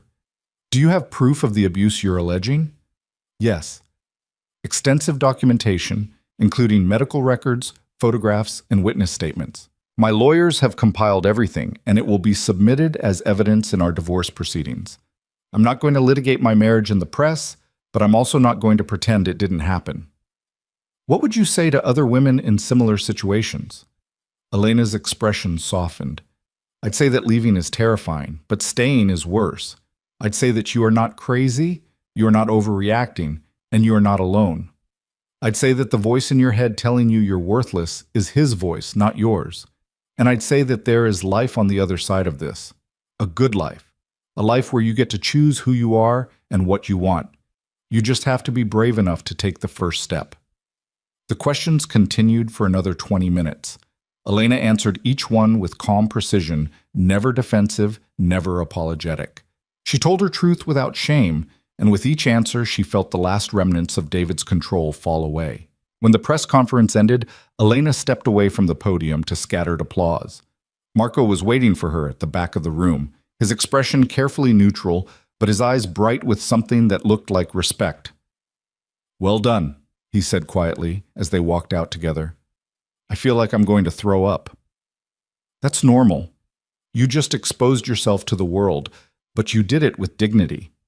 They made their way to the car, Marco's security creating a protective barrier as reporters shouted final questions. Once inside the vehicle, Elena let out a long breath, her hands shaking slightly. What happens now? She asked. Now we wait and see how David responds, and we keep building your foundation. What happened was worse than either of them anticipated. David didn't respond publicly. Instead, he escalated privately. Within 48 hours of the press conference, Elena's lawyers informed her that David was fighting the divorce with everything he had. He'd hired a team of aggressive attorneys who were filing motions to freeze her assets, claiming she'd stolen from him. They were demanding psychological evaluations. They were subpoenaing everyone she'd been in contact with over the past 2 months, including Marco. He's trying to prove you're having an affair, Marco said, showing her the subpoena. He'll use our connection to undermine your credibility. paint you as someone who left him for another man, not because of abuse. Elena felt rage flare hot in her chest. That's absurd. We've never. I know, but the optics are complicated. You've been living in my house for 2 months. I funded your press conference. I'm helping you start your foundation. On paper, it looks suspicious. So what do we do? Marco was quiet for a moment, thinking. We give them exactly what they're asking for. I'll testify. I'll explain the circumstances of how we met, why I offered you protection, what our relationship has been. The truth is on our side, Elena. We just have to make sure it's heard. They'll try to destroy you too. They'll dig into your business, your past. Let them. I have nothing to hide that they don't already know. His expression hardened. But David does. And if he wants to make this ugly, we can make it uglier. The deposition was scheduled for the following week. Elena spent the intervening days preparing with her lawyers, rehearsing answers, steeling herself for the confrontation. Marco did the same, though he seemed less concerned about it than she was. I've faced scarier things than lawyers, he said when she expressed worry. David's attorneys are good, but they're not miracle workers. The facts are the facts.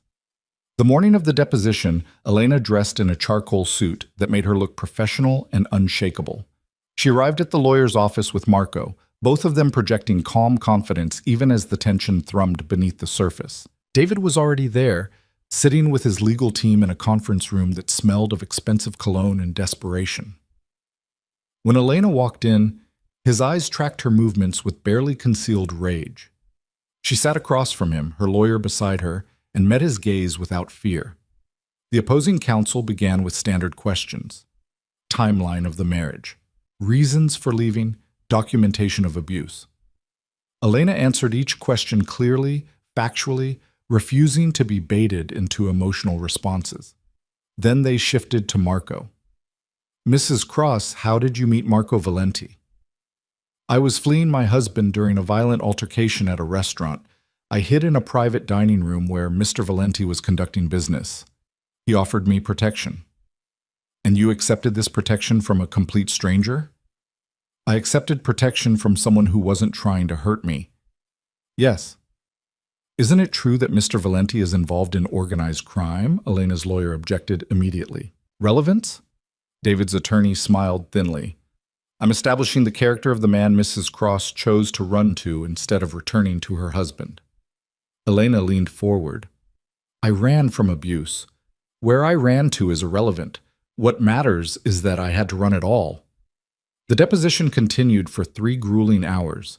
They questioned every aspect of her relationship with Marco, trying to twist innocent gestures into something sordid. They showed photographs of her entering and leaving Marco's estate. They implied impropriety based on nothing but proximity. Elena refused to break. She answered every question with icy calm, her voice never wavering, her story never changing. And when they finally dismissed her, she stood with her head high and walked out without looking back at David. Marco's deposition was scheduled for immediately after hers. Elena waited outside the conference room, pacing, while her lawyer took notes. An hour later, Marco emerged. His expression was unreadable, but there was a glint in his eye that suggested the opposing counsel hadn't enjoyed the experience. How did it go? Elena asked. They tried to imply I was running some kind of manipulation scheme. I explained in detail exactly what your husband had done to you and exactly why I chose to help. I also made it very clear that if they continue to waste the court's time with unfounded allegations, I'll be happy to discuss my various business holdings and how easily I could make David's professional life very uncomfortable. Elena's lawyer looked alarmed. Mr. Valenti, I need to advise you. You need to advise me of nothing. I didn't threaten anyone. I simply stated facts. Marco's smile was sharp. Facts that David's lawyers understood perfectly. As they left the building, Elena felt something shift. The deposition had been designed to intimidate her, to make her doubt herself, to force her back into the role of victim. Instead, it had crystallized her resolve. He's not going to stop, she said as they walked to the car. Not until I make him. Marco opened the car door for her. What are you thinking? I'm thinking it's time I visited him, one more time, on my terms, to end this once and for all. Marco's expression darkened. Elena, I know what you're going to say. that it's dangerous, that he'll try to manipulate me, that I should let the lawyers handle it. She turned to face him. But this isn't about lawyers anymore. It's about making him understand that I'm done, completely. And the only way he'll understand that is if I tell him myself. Then I'm coming with you. No, this is something I need to do alone. Absolutely not. Elena put her hand on his arm. Marco, you've given me everything I needed to become strong enough for this. But if you're standing next to me when I face him one last time, it undermines everything I've built. I need to prove to him and to myself that I don't need protection anymore, that I am the protection. Marco stared at her for a long moment, conflict clear in his eyes. Finally, he nodded slowly.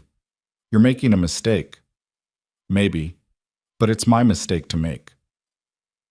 2 days later, Elena stood outside the home she'd once shared with David. The house loomed before her, all modern architecture and cold perfection, a monument to David's success and her imprisonment. She hadn't been back since the night she'd fled, and seeing it now felt surreal. She walked up to the front door and rang the bell. Her heart was pounding, but her hands were steady. She'd trained for this, prepared for this. She was ready. David opened the door himself, surprise flickering across his face before he masked it. Elena, this is unexpected. We need to talk.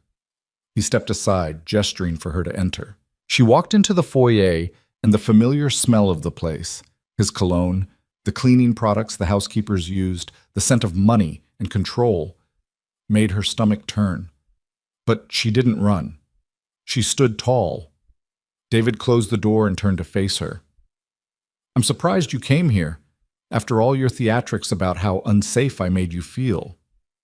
I came to end this. The divorce, the legal battles, all of it. I'm listening. Elena pulled an envelope from her bag and handed it to him. This is a settlement offer. You agree to everything I'm asking for, the divorce, the financial settlement, no further legal action, and in exchange, I don't release the full documentation of your abuse to the media. David opened the envelope, scanned the papers inside, and laughed. You think you can blackmail me? I think I can give you a choice. Sign the papers and move on with your life, or refuse and watch your reputation destroyed. Those are your options. His expression hardened. You've gotten bold. I've gotten free. There's a difference. He stepped closer, and she saw the old familiar pattern. The way his shoulders tensed, the way his jaw clenched, the way his hands curled slightly. The precursors to violence she knew so well. You think you're different now, he said, his voice low and dangerous. You think whatever you've been doing these past months has changed who you are. But you're still the same weak, pathetic woman I married. And when all this is over, you'll realize you need me. Elena met his gaze without flinching. I don't need you, David. I never did. I just thought I did because you spent 3 years convincing me I was worthless alone. But I'm not alone anymore. And I'm not worthless. I'm exactly who I was always meant to be, someone you couldn't control. His hand shot out, grabbing her wrist. You don't talk to me like that. Elena moved without thinking, pure muscle memory from months of training. She twisted her wrist free, stepped inside his reach, and struck. Not hard enough to seriously injure, but hard enough to make her point. Her palm connected with his solar plexus, and David stumbled back, gasping. I told you, Elena said calmly, you don't get to touch me anymore. David stared at her, shock and rage warring on his face. You hit me! I defended myself. There's a difference. She picked up the envelope he'd dropped. You have 48 hours to sign these papers. If you don't, everything goes public. And trust me, David, I have nothing left to lose. But you? You have everything. Your reputation, your business, your standing in the community, all of it will burn. She turned and walked toward the door. Elena. His voice stopped her. When she looked back, he was still catching his breath, but his expression had shifted. The rage was still there, but underneath it was something else. Fear. He was afraid of her. The realization sent a surge of power through her veins. 48 hours, she repeated, and walked out. Outside, the afternoon sun was bright and warm. Elena walked to her car, not the one Marco had provided, but one she'd bought herself with her own money, and got in. Her hands were shaking, adrenaline flooding her system, but beneath it was something else. Pride. She'd gone into that house, the place where she'd been broken and controlled, and she'd walked out stronger. She'd faced David not as a victim, but as an equal, and she'd won. Her phone buzzed. A text from Marco. "You alive?" She smiled and typed back. "More than alive. I'm invincible." His response came immediately. "Don't get cocky, but well done."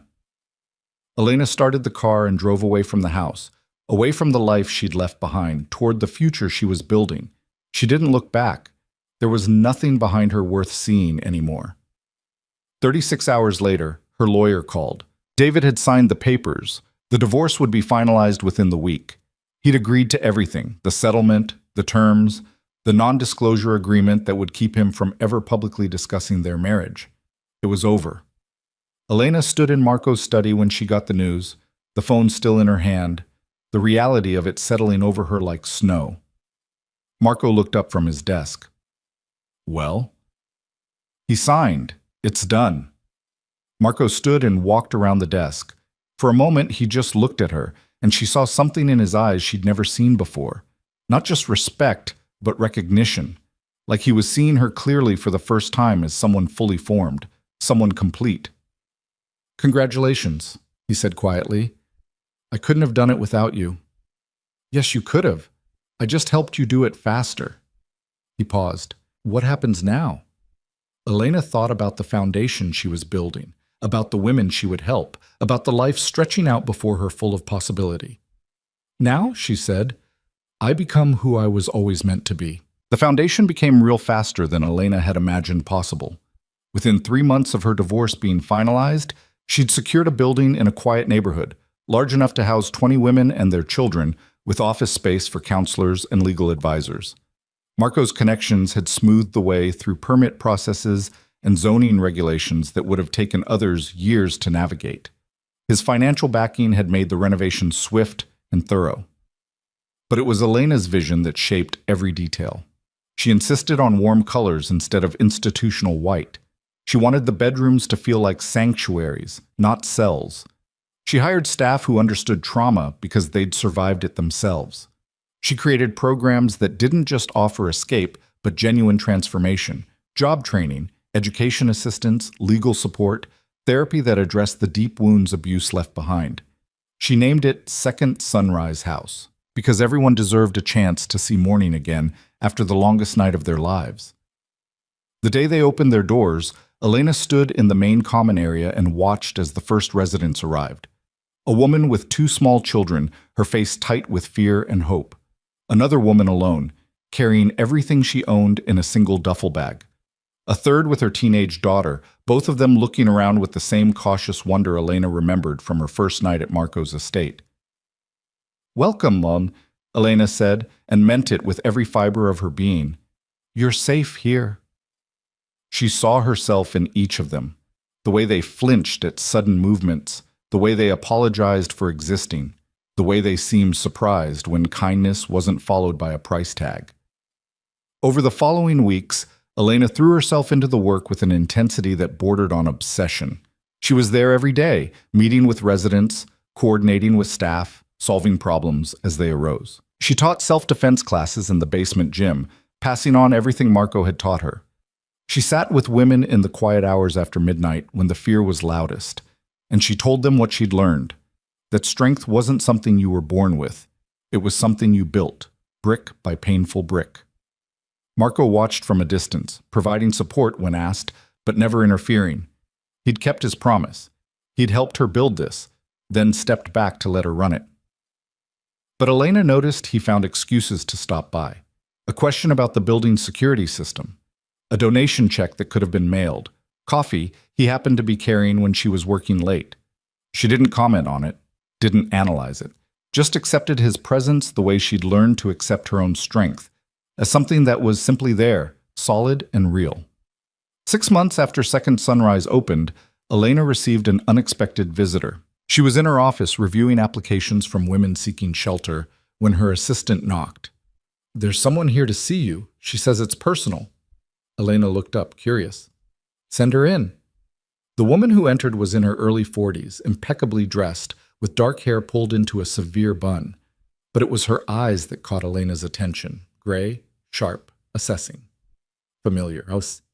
Ms. Cross, the woman said, extending her hand. My name is Sophia Valenti, Marco's sister. Elena stood, shaking her hand. I didn't know he had a sister. He doesn't advertise it. May I sit? Of course. Sophia sat with the kind of grace that suggested years of training in posture and presentation. She studied Elena with an intensity that reminded her forcefully of Marco. I wanted to meet the woman who's occupied so much of my brother's attention these past months, Sophia said. Elena kept her expression neutral. I'm grateful for his help with the foundation. The foundation? Sophia's lips curved slightly. Yes, that's what he calls it too. Very proper, very appropriate. She leaned forward. But we both know it's more than that. I don't know what you mean. Don't you? Sophia's gaze was penetrating. My brother doesn't invest in charity, Ms. Cross. He invests in people. And he's never invested this much in anyone who wasn't family. So either you're the world's most convincing con artist or you mean something to him. Elena felt her pulse quicken. Marco and I have an arrangement. He helped me when I needed it. I'm building something worthwhile with that help, that's all. Is it? Sophia sat back, still watching her. I've known my brother my entire life. I've watched him build an empire on control and distance. He doesn't let people in, Ms. Cross. He doesn't form attachments. And yet somehow, you're here. You've been living in his house for months. He talks about your work constantly. He's changed his schedule to accommodate your needs. She paused. So forgive me if I'm skeptical that this is just charity. Elena chose her words carefully. What do you want from me, Ms. Valenti? I want to know if you're going to hurt him. The bluntness of it caught Elena off guard. Hurt him? My brother is stronger than most people, but that doesn't mean he's invulnerable. And I think you've gotten past defenses he didn't even know he had. Sophia's expression softened slightly. I'm not here to threaten you. I'm here to ask you to be honest with yourself about what this is. Because if it's just gratitude, if it's just professional, then fine. But if it's something more, and you're not prepared to acknowledge that, then you need to step back before someone gets damaged. Elena felt something shift in her chest, like a door she'd been keeping locked was suddenly rattling against its hinges. I haven't thought about it like that. Maybe you should. Sophia stood, smoothing her skirt. My brother gave up a lot to build the life he has. Safety, mostly. The ability to trust people. And I'd hate to see him risk that for someone who doesn't value what he's offering. She walked to the door, then paused. For what it's worth, I think you're good for him. I haven't seen him this engaged with anything outside his work in years. Just make sure you know what you want before he offers you more than you're ready to accept. After Sophia left, Elena sat alone in her office for a long time, her mind churning. She'd been so focused on rebuilding herself, on creating the foundation, on helping other women, that she hadn't stopped to examine the space Marco occupied in her life. She'd told herself it was gratitude, professional respect, the natural bond that formed between people who'd weathered storms together. But that was a lie, and she knew it. Marco had become essential to her in ways that had nothing to do with money or protection. He was the person she wanted to share victories with, the one whose opinion mattered most, the one whose presence made her feel both challenged and safe in equal measure. The realization terrified her. She'd just escaped one relationship defined by dependence. The last thing she needed was to fall into another dynamic where she needed someone more than she needed herself. Except it didn't feel like that. Didn't feel like the desperate clinging she'd felt with David, the fear of being alone that had kept her trapped. This felt like choice, like two whole people who happened to fit together in unexpected ways. But did Marco feel the same? Or was Sophia wrong about his investment? Maybe he really was just helping because he could, because he'd seen something in her that reminded him of his own struggles. Elena didn't have answers, but she knew she couldn't avoid the questions anymore. That evening, she found Marco in his study, reviewing documents as usual. He looked up when she entered, and his expression shifted into something warmer. "How was your day?" he asked. "Complicated. Your sister came to see me." Marco's eyebrows rose. Sophia, what did she want? To warn me not to hurt you. He set down his papers slowly.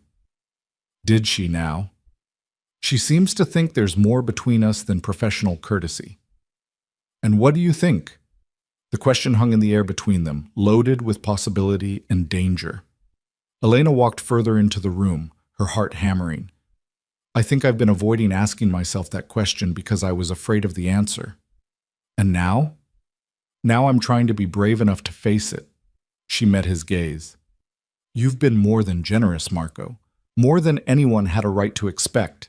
You gave me shelter, training, resources. You helped me build something meaningful, and I'm grateful for all of it. I hear a but coming. But that's not all this is. At least not for me. The words came out steadier than she felt. Somewhere along the way, you stopped being just the man who helped me.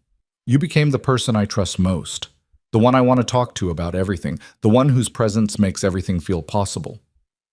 Marco stood moving around his desk with deliberate slowness. That sounds dangerous. It terrifies me, she admitted. I just got free from one relationship. The last thing I should want is another one. Then why are you telling me this? Because I'm tired of running from things that scare me, and because I think you feel it too, even if you won't say it. He stopped a few feet away, his expression unreadable. You're right. I do feel it. I've been feeling it for months. But I didn't say anything because you needed space to figure out who you were without someone else defining you. And now you're standing in front of me, whole and strong and entirely yourself, telling me something I've wanted to hear since the night you crawled out from under that table. He stepped closer. But I need you to be absolutely certain, Elena. Because if we do this, if we cross that line, there's no going back to professional courtesy. And I won't be someone you settle for because I'm safe or familiar or convenient. You're not safe, Elena said. You're one of the most dangerous men I've ever met. But you're also the most honest. You've never lied to me, never tried to manipulate me, never treated me like I was fragile or stupid. You've pushed me to be stronger while respecting my autonomy, and that's not convenient, it's extraordinary. Marco's control cracked just slightly, something vulnerable showing through. You're asking for something I don't know if I can give. I'm not good at relationships, Elena. I'm good at control, at distance, at keeping people at arm's length. What if I hurt you without meaning to? Then I'll tell you, and we'll figure it out. Like adults. Like equals. She closed the remaining distance between them. I'm not asking for perfect, Marco. I'm asking for real, for honest, for a partnership between two people who know exactly what they're choosing. He looked at her for a long moment, and she could see the war happening behind his eyes. The instinct to protect himself versus the desire to reach for something genuine. Finally, he raised his hand and touched her face, his thumb brushing her cheekbone with unexpected gentleness. You're sure about this? More sure than I've been about anything in my life. He kissed her then, and it was nothing like she'd expected, not desperate or demanding, but deliberate and deep, like he was memorizing the shape of her mouth, the taste of her breath.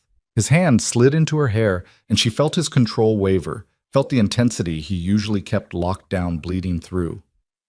When they pulled apart, both of them were breathing hard. We should talk about this, Marco said, his voice rougher than usual.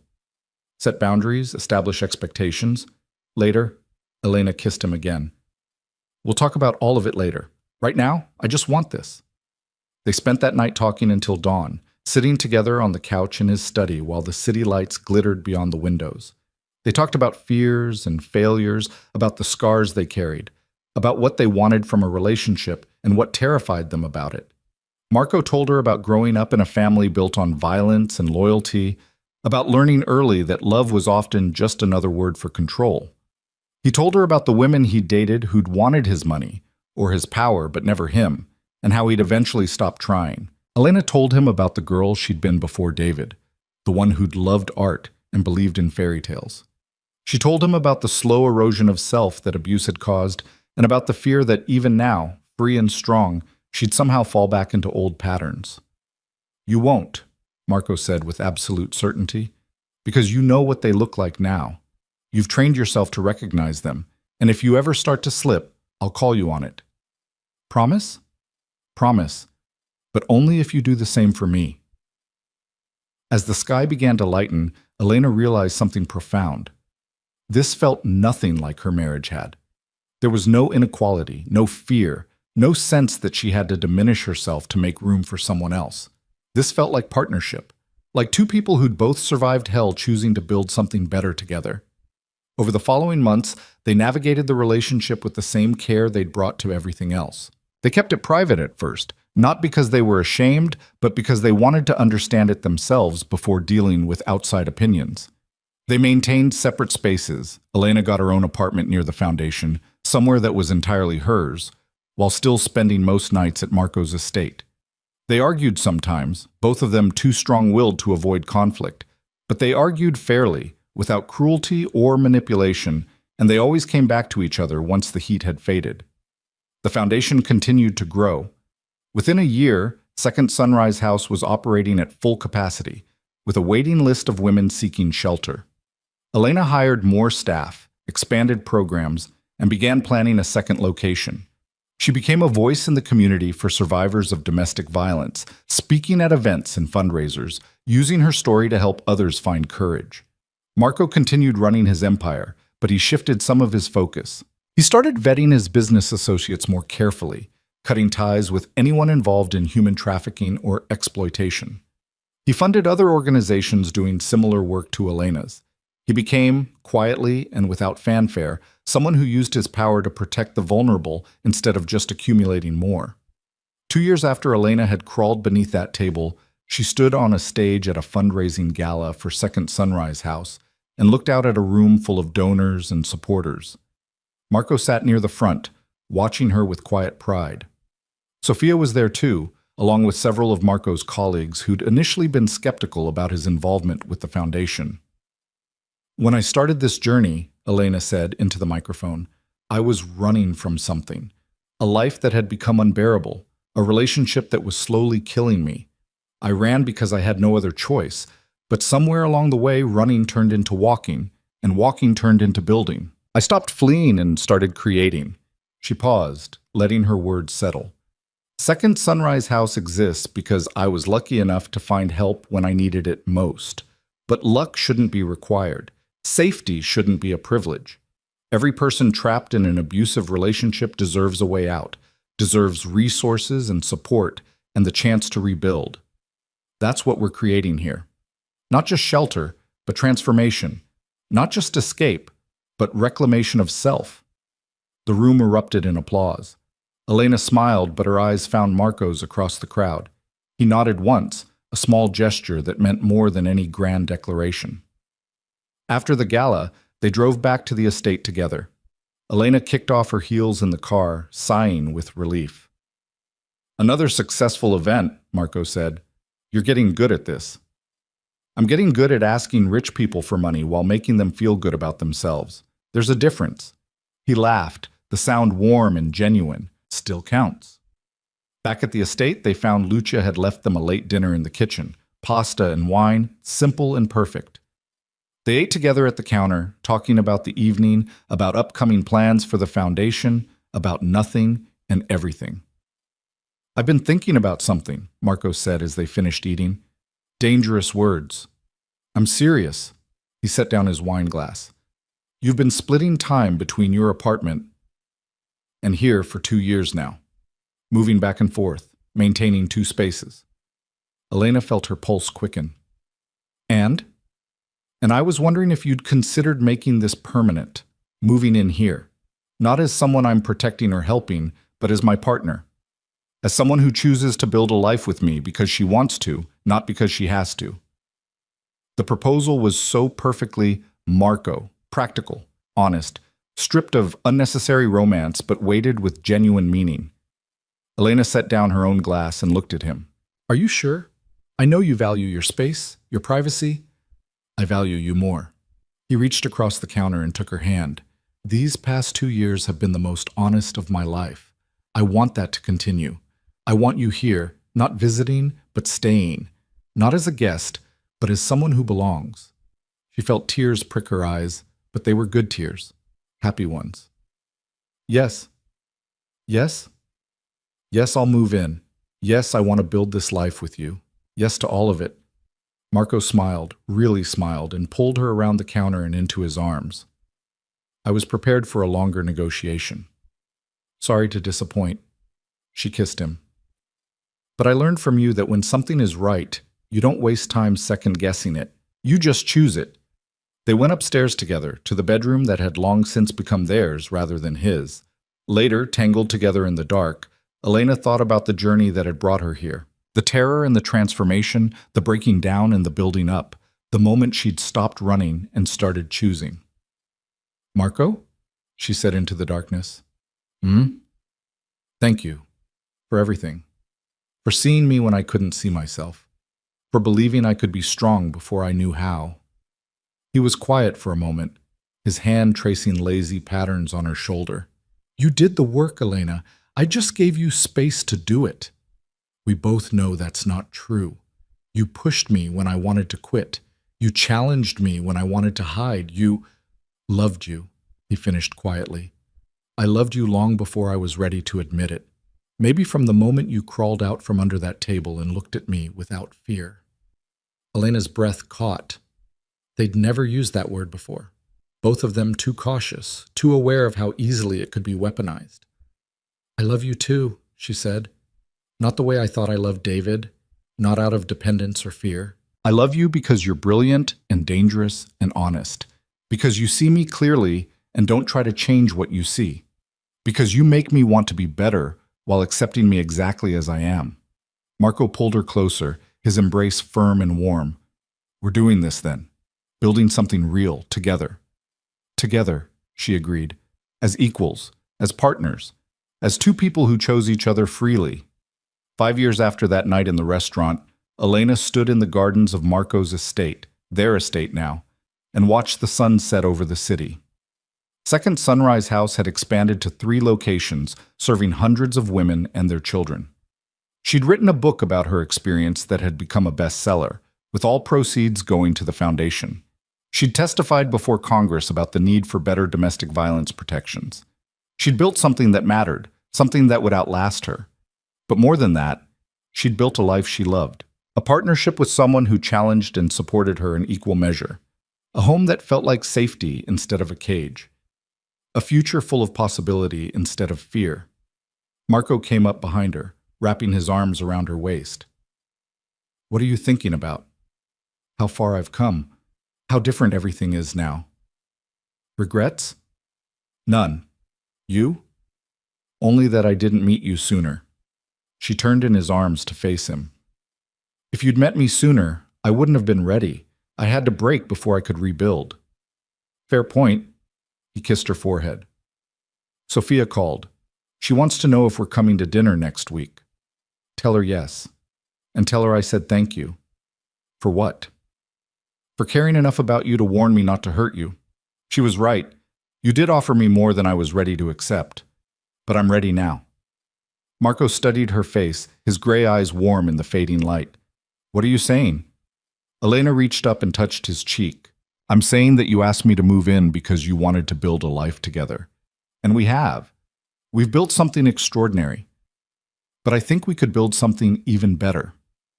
Understanding dawned in his expression. Elena, marry me, she said.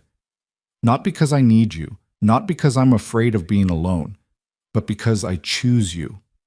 Every day, in every way that matters, I choose you. And I want to make that choice official. For the first time since she'd known him, Marco looked genuinely surprised.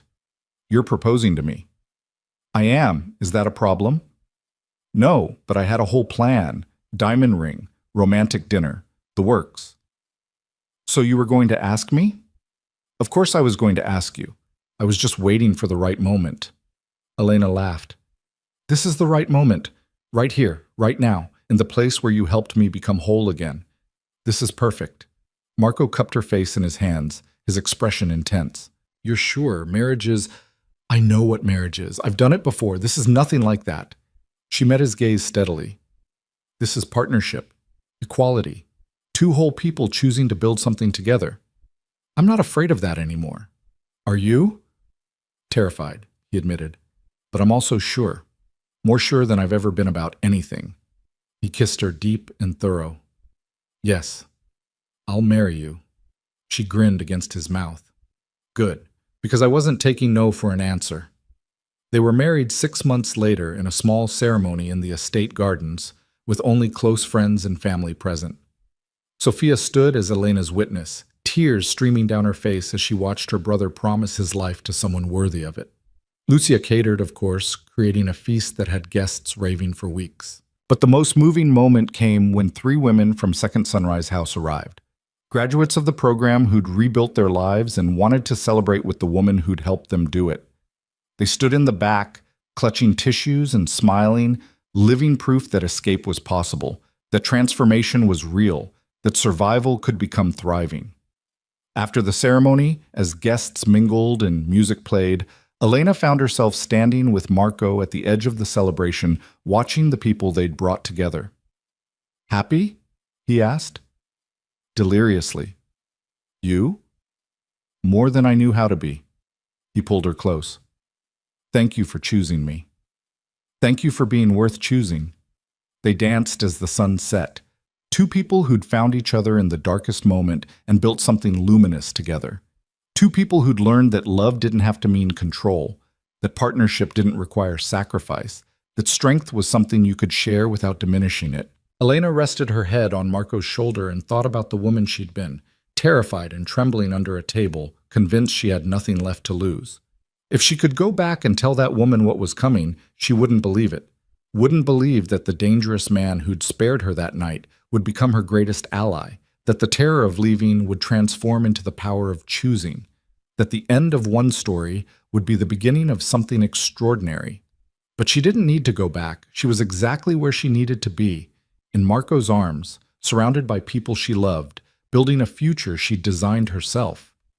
As the last light faded from the sky and the stars began to appear, Elena made a silent promise to every woman still hiding, still afraid, still convinced that escape was impossible.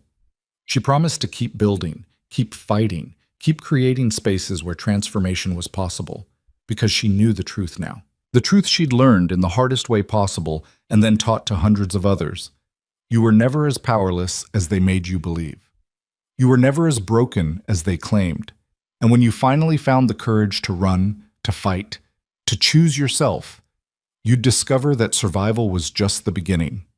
The real story, the one worth living, started the moment you stopped running and started burning bright enough for the whole world to see.